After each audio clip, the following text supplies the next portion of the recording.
are not in your place. So stop the comparison, stop killing your soul with saying that no others are better than me, no, I'm not good enough. Your rawness, your imperfection, you may not understand why it is the way it is today. But if you're watching this 10 years down the line, 10 years down the line, the purpose of why you were the way you were will reveal itself. Like in terms of therapy, but what really happens psychologically to women at that point, and if you could share some insights into it. The women who are very powerful, the women who are very, very resourceful, who knew how to get stuff done, they were the Indian women, they shift to the positive, like they're owning up, it's like they're owning themselves now for the first time. Or maybe you could throw some light that if it's, because you've been practicing this for 20 years, and because the millennials are not raising them to be, oh, you're a girl, you can't do this, and you're a boy. Yeah. Okay, so the Gen Alpha will not see any difference between, oh, you're a boy, you can do that, I'm a girl, I can't. My generation, all of us, we were conditioned to grow up. We were taught to be modest, to not speak up about what we did, to not celebrate ourselves because it was seen as arrogance. Yeah. About yourself, because you can tell us, our viewers, best about yourself. Sure. I always say this, that I'm a psycho-spiritual healer today, but at one point of time in my life, I think till my 28s, 29s, I was purely psycho. I had very unrealistic expectations about how life should be and how easy and dreamy it should be and how I should be taken care of like a princess. Princess. I was just going to use the word princess because you just told me that. Yes. And I think what was missing was I was never coached into the fact that you can have the life that you want, but you'll have to create it yourself. So, we are all conditioned as an Indian woman that your married family or your husband is supposed to be in charge of the life that you will be granted. No. My whole journey was about discovering that if I truly wanted something, I would have to do it myself. And that was difficult. But that also hard. gave you the confidence. Only that gave me the confidence. In fact, only that shaped my character. Only that hardship allowed me to even identify who I am and who I possibly could be. So I really get excited about, sometimes when a woman is breaking down and on the outside I'm holding her, but on the inside I'm so excited for her because I feel like that's it. Some part of her is going to take birth now because she's so disillusioned and so disappointed, and her life is never going to be what it was again, but it could be different, but it could be new, but it could be everything that she always wanted it to be. That's what I handhold my clients into. I love that. And that's exactly the reason Women Inspiring Network came about. It started as a community during the pandemic, of course, as an entity in 2024, and now we have more than 10,000 women leaders from 50 different geographies.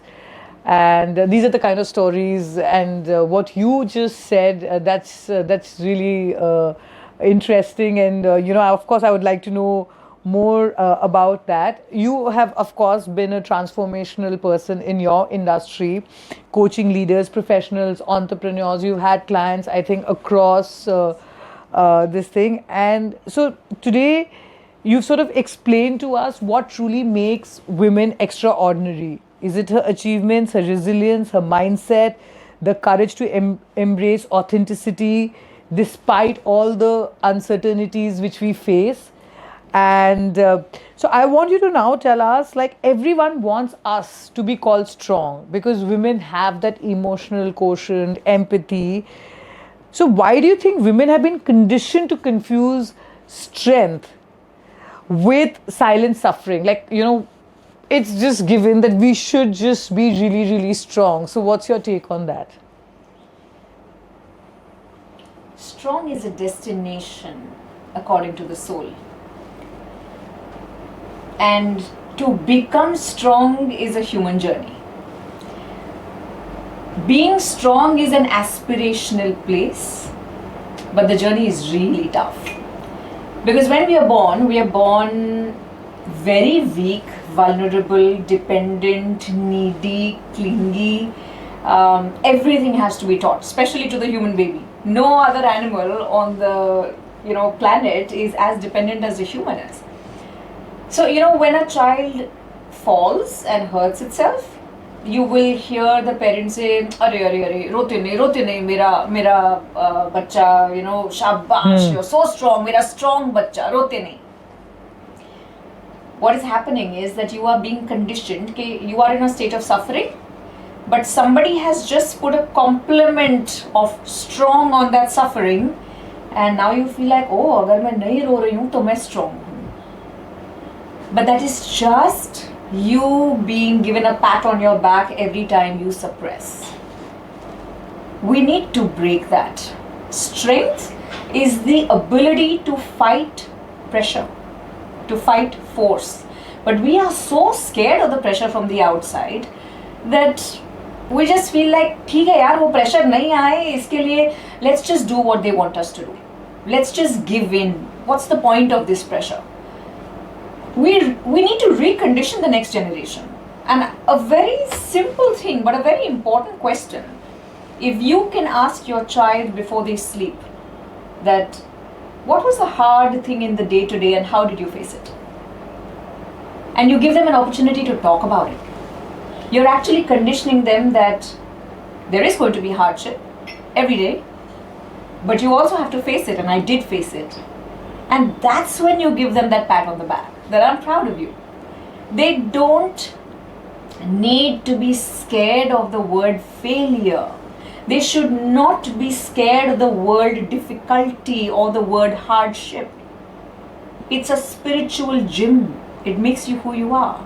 I love it. Actually, you've given me a great tip today. I think the others can also think that maybe we're going to ask that question. So I have my team here, and they are also like, and they are mothers, and they are all thinking, yeah, this is what we're going to ask.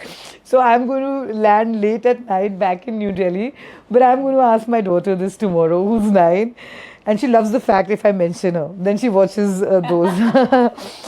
So, and why do so many brilliant women, and it's not just an Indian this thing, because we have a global audience, shrink themselves sometimes in the room where they're supposed to lead. Like, I'm sure you've heard of figures like Sheryl Sandberg and others, like women stop raising their hands, and, our biological and our career graph also goes together at the same time.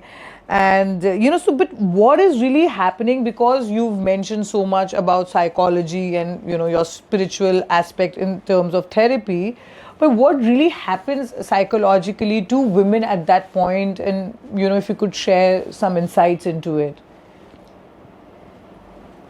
If I trace this back into our histories, the women who are very powerful, the women who are very, very resourceful, who knew how to get stuff done, they were actually called witches.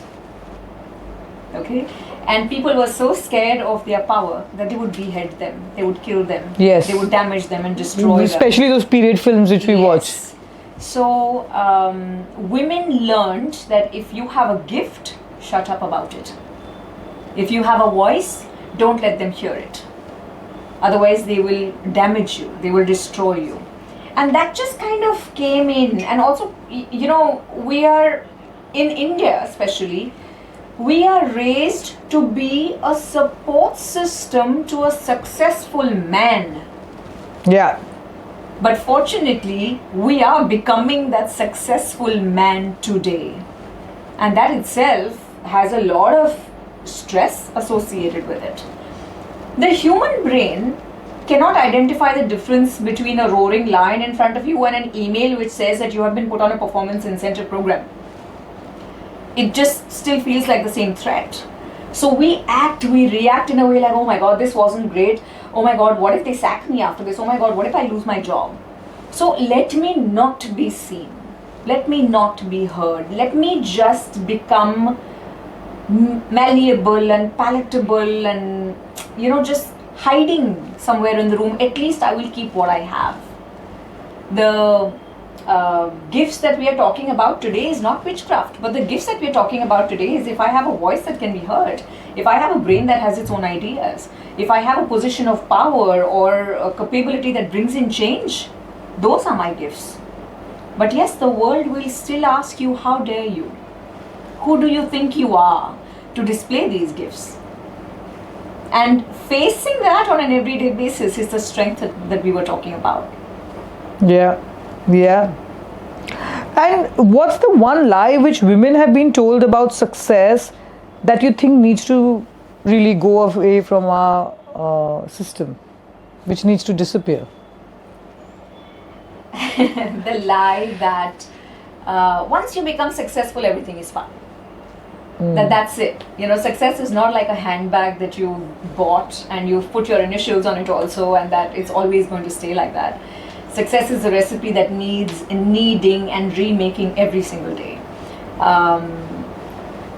The challenges will get bigger, and we never have enough of it. It's like, you know, you've tasted blood. You're never going to say that, oh, I've bought one house, I don't want to do anything for the rest of my life now. I've bought my Merc, I don't want to do anything for the rest of my life now. We are always looking at everybody else's goals, everybody else's successes, and then we get bored of what we have. And then we keep shifting our goals. We're shifting our goals, right?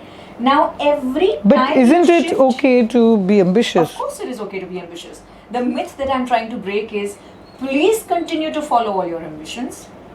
But when you keep going from one level of success to another level of success to the third level of success, as you keep growing, you are going to change as a person.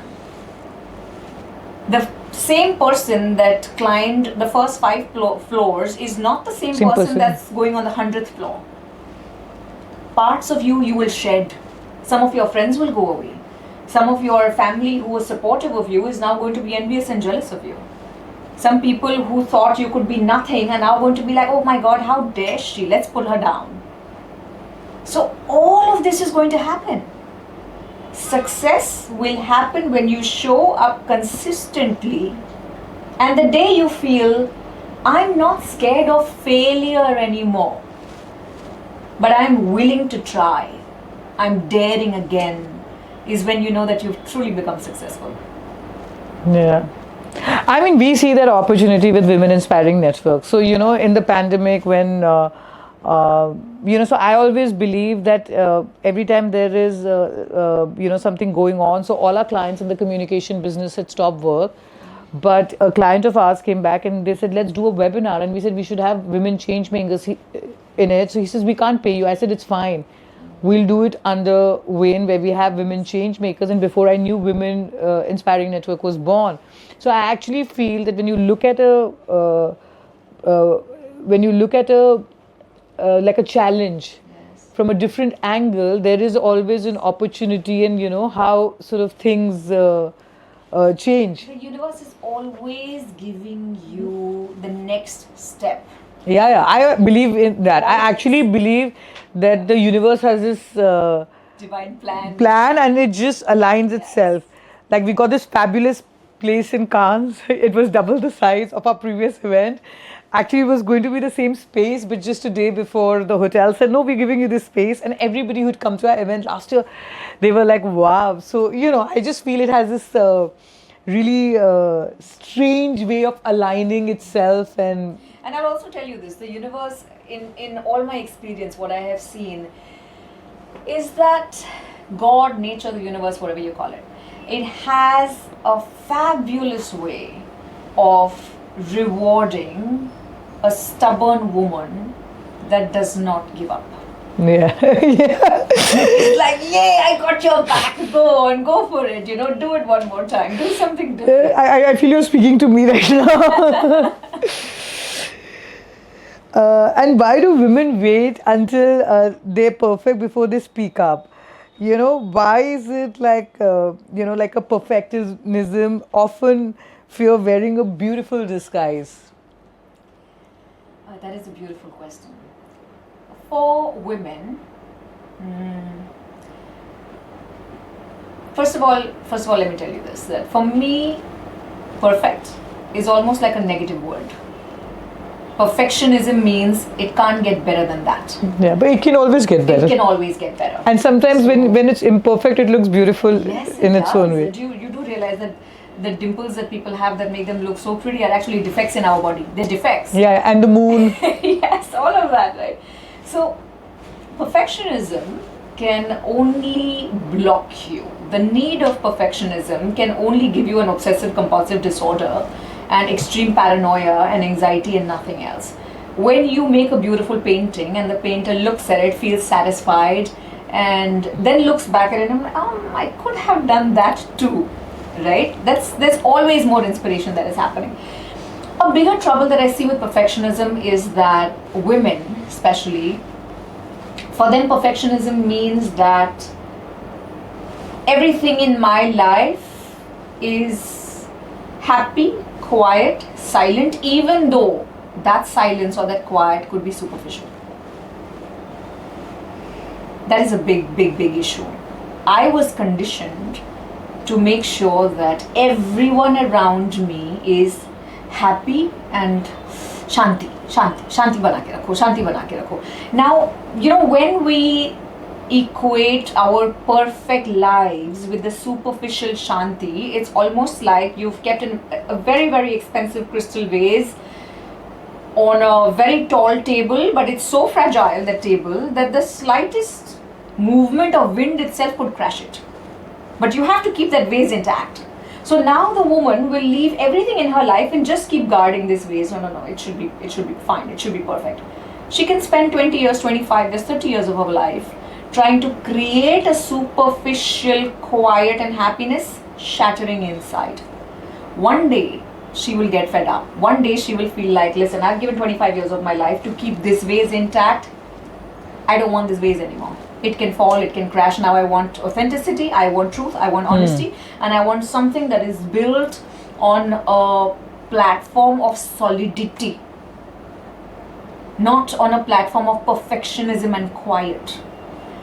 So that fear of not being perfect is a life just waiting to crumble.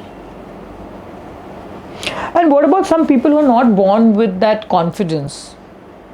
How do they sort of change their personality? We are all born in confidence. It is a baby? Yeah, so it's the circumstances which... Yes. But if you see a baby, when a baby is born, when a baby is 6 months old, the baby could have pooped in its diapers and it's so confident, it'll scream and yell and cry till somebody doesn't come and attend to it. You see that same baby growing up to 1 year old and it looks at itself in the mirror and it'll smooch itself in the mirror. You see them holding their own fingers and toes and gobbling them down because they love themselves so much. So it's us who condition people are born with extraordinary confidence, and then we break it all down because now our families, our friends, the society around us begins to compare.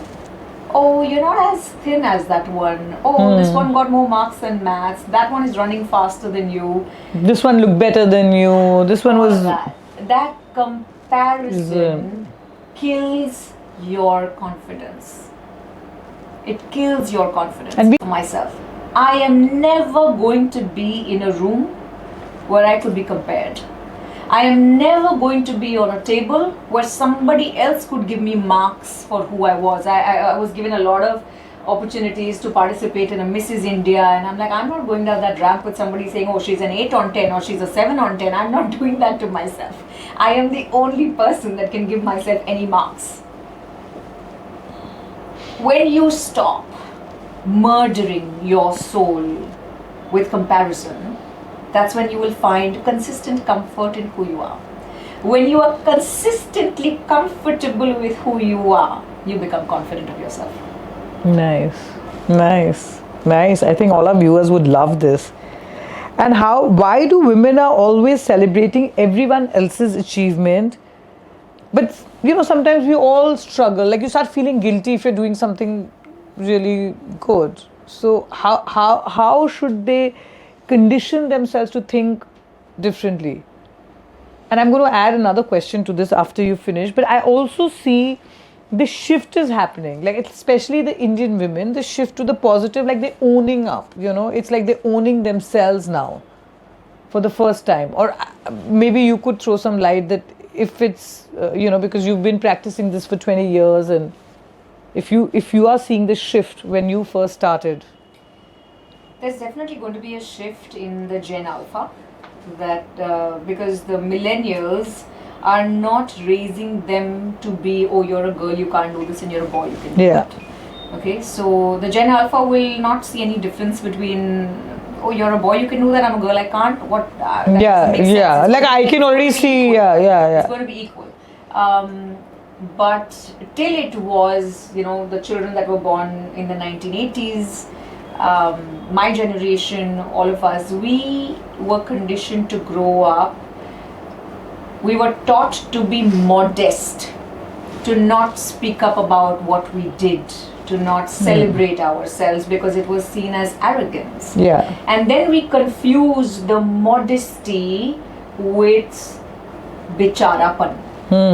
It's almost like if you're a bichara, you're modest. If you're a bichara, you are liked. Notice this in our society, that as long as you are bichara, mediocre, middle class, not harming anybody, people love you.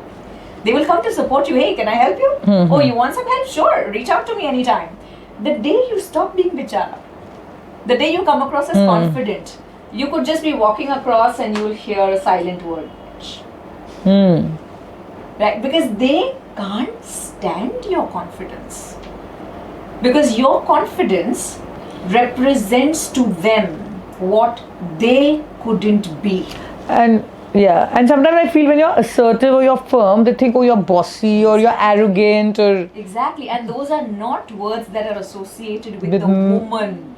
Like I said, women were originally told that you can only be a support system to a successful man. Who the hell are you to become that successful? Yeah. Okay, so we're still confused. I mean, people still find a lot of solace. No, and I've Even- heard many people say that the women's has to go 2 steps behind the man and support from behind, and a lot of stories of successful men. Then they'll say, my wife has always supported me. The wife will say, yes, I took care of everything so that he could focus on the. Yes, but even if you look at the Bible or if you look at our holy scriptures, even our scriptures will tell you that God is with the weak. So what, has God abandoned the strong? So it's not like that. It just means that you can be your own backbone. You can be there is no more glory, at least not anymore.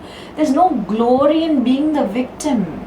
But a victim leads a very entitled life. Psychologically explaining this to you, if you tell yourself, oh, look at me, look at my life, I have suffered so much, I am now entitled to stay angry at everybody for the rest of my life because I went through so much suffering, you better take care of me now. I went through so much suffering, I'm not taking any more responsibility now. I went through so much suffering, you should be nursing me now. And actually that works. It works. It works. The victims are the angriest in life. They can stay in control throughout. Really? Absolutely. No one wants to give up the victim zone because if I tell them shrug off your victim story, they're like, oh, if I shrug it off, what else? What's the story I'm going to tell myself? Damn, will I have to write a new story for myself? That's hard. No, it's So the victim people are actually very strong people. Not strong like that. I mean, okay, let's not get into that because then I'm going to get super trolled for this and people will misunderstand this. But the victims have a super strong position. That's a very interesting take. I like it. Okay. Yeah, I mean, I love the fact. So actually, I'm just, my team is going to start laughing. So I play pickleball and mostly there are men in the group. And so let's say there are 10 of us and maybe barely a couple of women. So when I'm like on the top 5, but amongst themselves, if there's a point, they can fight it out. But sometimes, and in a game of pickleball, it's like an in-out, you can't see, it's a perception, right? And it's a very social sport. And Correct. so if I would call out, they'll be like, no, you can't call out. And I'm like, why can't I call out when you all are fighting for a point? So I'm just saying it's the conditioning, and we need to change the conditioning how you bring up the boys versus girls. And today on the flight, I actually saw that why is it always said that the boys can do better at sports and not girls, but we need a certain sort of a exercise drilling, and there's a scientific study behind it, but we never really taught that because we're conditioned to think that, oh, like if it's sports, it's boys. yeah. If it's the kitchen, it's the girls. Yeah, so it was like a bit of an eye opener, and this was a study done in America. So I saw it on someone's feed, and then I was just sort of working around that. And of course, my next question is also going to be you going to be on the emotional intelligence, the empathy part of it, and how does that play a role from a leadership lesson point of view? We are coming to a time in our lives, Stuti, where everybody is going to be equal on their intelligence quotient now. Because you see everyone walking around with the glasses and saying, hey Google, hey Meta, hey Siri. There is no more value. I mean, people dedicated their whole lives earlier to building the IQ. Today the IQ is equal for everyone. All you have to do is press a button, and the Groks and the Claudes and the Google Geminis and everything is coming, Chat GPT, right? And OpenAI. So where is the distinguishing factor? The only distinguishing factor is your emotional quotient. It's your empathy, it's your compassion. It's how another human being will feel around you. That's important. That's important. At least till the time where the human robots don't infiltrate everyone's homes and start giving people a hug and start holding them like another human being, it's still going to be important. But I can't promise what's going to happen 20 years later. If we find replacements for human beings, then we are all going to go crazy. But we are in an extremely isolated world. And in today's time, if you truly want to give someone a gift, the only gift that will matter is the gift of your attention. It's the gift of your touch. It's the gift of a genuine connection, saying that you may not speak to me for 8 months, that's fine, but you know that I'm a call away and I will make myself present. That is what will get people to work with you, work for you, be your support system, be your fort, be your family, everything. So instead of competing on who has more IQ, start building your emotional quotient. Yes. Yeah, and some of the leaders, in some of these companies like, which are of actually Indian origin globally, they're doing really well in terms of EQ, and they're more subtle, or maybe because they moved from there, so they had a softer tone in the United States. And actually, globally, in global conglomerates, the leaders who have more empathy are the ones who are sort of growing faster. And what's that one uncomfortable truth about becoming extraordinary that nobody talks about? How do we become that extraordinary? It will cost you. It will cost you a lot. But it will also pay you a lot if you are strong enough to hang in there in the long run. Nothing extraordinary is made like this. You have to divorce the idea of instant gratification if you truly want to be extraordinary. You have to start taking any action, any idea, saying, I'm going to do this now every single day, and this is going to pay off 10 years down the line. And you marry that idea that delayed gratification is my thing. Work for the delayed gratification. Being extraordinary, I mean, just the joy that you would feel within yourself that I'm proud of the person I became. And I'm proud of the fact that I did not give up and I did not give in to the pressures of people, and I stood my ground. That is enough for you to be extraordinary. That's just enough. Nice. And did you ever come across in your journey for that extraordinary moment yourself, or any part of your journey which you sort of recall, which you'd like to share with us? Where I Anything. Frame that question? Like, did you come across any extraordinary moment or a special memory in your journey which is close to your heart? You know, my journey started off with me feeling extremely unworthy. Really? Very, very unworthy.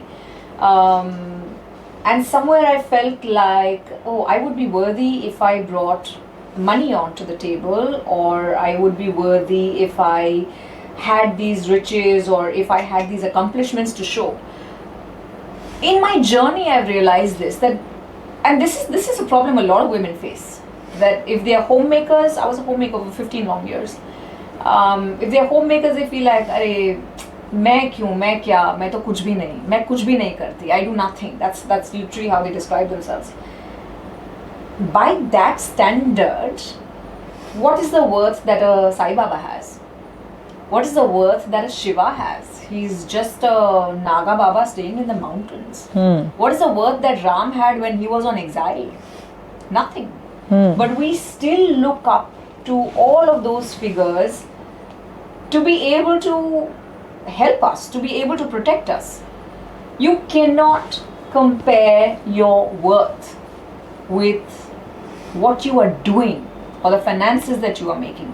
Yes, those finances, they bring you joy temporarily, they make your life easy, comfortable, and they make you feel good about what you can provide.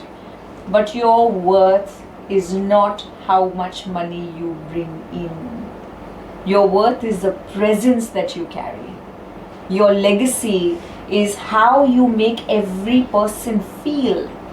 And my journey has been all about opening my eyes to that. That people are not going to remember me for the amount of money I created in my bank account. I hug people a lot. How many lives have you touched? That's important. I don't know. I mean, I've been working for over 20 years now, and I'm not even counting, but I know that the richest I feel is when I am hugging somebody and I'm holding them for a good 3 minutes, 4 minutes, and I see that person being awkward in the hug, to then being strong, to hugging tighter, to then breaking down, to then crying, and then just holding me like I'm their mother. And I know that something is changing them. I have never felt richer. So, and there must be so many women like me who are like, I'm not worth anything. And I wish that they can experience the same shift in their own life. That would be wonderful. Nice, nice. And how can one become the most authentic version of themselves? By not being scared of who you are. By literally showing up in all your rawness, in all your imperfections, in being very honest about, I know what I know, I don't know what I don't know. Because I literally came from, I'm a home science graduate. I got married when I was 20. I had my first child when I was 24. I had my second child when I was 25. My career started when I was 30 years old.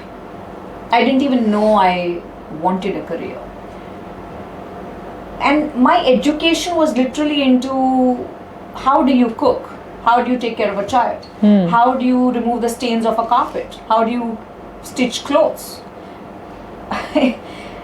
I had no knowledge about economics, commerce, business, politics, or any of these subjects which make one person sound well-read and intelligent. So even today, when I am having discussions with people, I'm blank on a lot of things, and I have to tell them, I'm sorry, but I don't know it. Can you please explain that? And my husband very often nudges me and he says, don't tell other people that you don't know about this. You know, just being honest about the fact that we can't know everything. We can know a lot about the one thing, but we can't know everything about everything. People have that pressure, or people will judge me as stupid. You're actually, by being honest, you're attracting admiration, because they feel like, oh, she had the courage to say that she doesn't know it. Just be who you are, and that truly is enough. It's enough. And as you know, we've reached the last question. As you know, Win is all about inspiring the other women out there. So, with a winning message, if someone was to watch this 10 years hence, what should that winning message be? Or let's say to the youngsters, for all those women globally, which can inspire them further. There is no extra person on the planet. So if you are born, you have a solid purpose which only and only you can fulfill.